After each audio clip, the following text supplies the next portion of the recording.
Hello. तर चला, आज मी आलेला आहे काय माहिती कुठे, कारण की मला ना जालन्यामध्ये हे कोणतं ठिकाण आहे माहिती नाही. खूप प्रसिद्ध ठिकाण आहे. तुम्हाला माहिती असेल तर सांगा मला, कारण की मला खरंच माहिती नाही.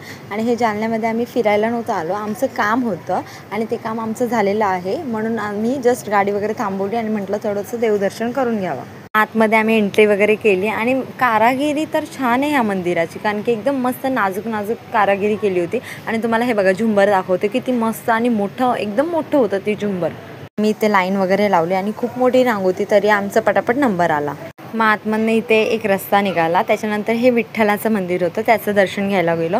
आणि हे बघा किती एकदम सिम्पल मंदिर आहेत, एकदम सिम्पल आणि पुराणा काळाचे असतात ना ते मंदिर आहेत हे एकदम.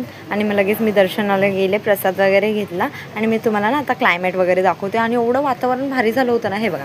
आणि पावसाचं वातावरण तर झालं होतं आणि तरी पण आम्ही इथेच थांबलो थोडा वेळ, पाऊस आला होता म्हणून. हे बघा कशी बघते सलोनी आमची, बघा टकाटका बघत होती.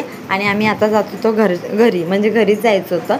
आणि दुसऱ्या ठिकाणी एक बघायचं होतं, पण आमचा प्लॅन कॅन्सल झाला. मग आज आम्हाला ट्रेन पकडायची आहे, तर आम्ही लवकर घरी जातो. चला भेटूया नेक्स्ट ब्लॉगमध्ये. बाय.